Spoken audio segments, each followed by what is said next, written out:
உன்னதானே கேக்குறேன், சொல்லுமா. நான் வேணும்ல ஏதோ ஏமாத்தல. எனக்கு வேற வழி தெரியல. மயிலு மயிலு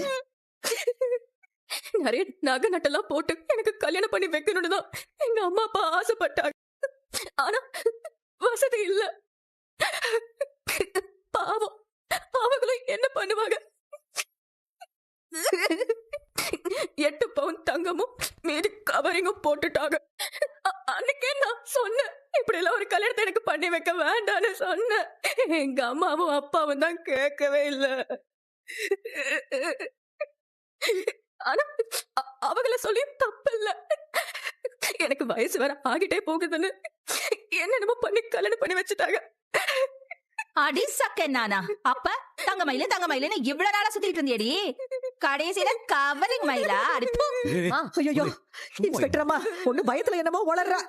அவ சொல்றதையெல்லாம் நீங்க எதுவும் பெருசா எடுத்துக்கிறாதீங்க. ஏரா, இத பெருசா எடுத்துக்க கூடாதுன்னா வேற எதை பெருசா எடுத்துக்கணுமா? ஐயோ, நான் சொல்றத கொஞ்சம் கேளுங்க மேடம். இத பாருங்க, போலீஸ்காரங்களுக்கு என்ன வேற வேலை இல்லைன்னு நினைச்சீங்களா?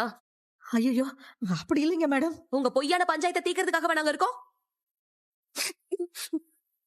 அப்படி இல்லைங்க மேடம். வாய மூடுங்க. சம்பந்தமே இல்லாம அவங்க மேல வீண் பழி போட்டுட்டு இருக்கீங்க. இவங்க மட்டும் ஒரு கம்ப்ளைண்ட் கொடுத்தாங்கன்னு வச்சுக்கோங்க, நீங்க எல்லாரும் உள்ள போக வேண்டியிருக்கும். கம்ப்ளைண்ட் கொடுக்கணும் மேடம் இவங்க மேல எல்லாம். ஐயோ, அப்படிலாம் பண்ணிடாதீங்க மேடம். பொண்ணுங்களை பாதுகாக்கிறதுக்காக சட்டத்தை கொண்டு வந்தா அதை இந்த மாதிரி தப்பா பயன்படுத்திட்டு இருக்கீங்க. உங்கள மாதிரி ஆளுங்களாலதான் நிஜமாவே பாதிக்கப்பட்டவங்க புகார் கொடுத்தாலும் அத தப்பா பேசிட்டு இருக்காங்க. ஐயோ இல்லைங்க மேடம், நான் என்ன சொல்ல வரேன். பேசாதீங்க. 1008 வேலை இருக்கு, இதுல இத வேற டீல் பண்ணிக்கிட்டு. ஏமா, இதெல்லாம் உன் நகை தானே? அந்த நகையை அந்த பொண்ணுகிட்ட ஒப்படைச்சிட்டு 2 குடும்பத்துக்கிட்டயும் விலாவரியா எழுதி வாங்கிட்டு அனுப்புங்க. ஓகேங்க மேடம். மேடம் இங்க பாருங்க, மத்ததெல்லாம் நீங்க கோர்ட்ல பாத்துக்கோங்க. நியாயம் கிடைக்கும் தான் மேடம் இங்க வந்தோம். நீங்களே இப்படி அநியாயம் பண்றீங்களா மேடம்? போதுமா, நிறுத்துங்க.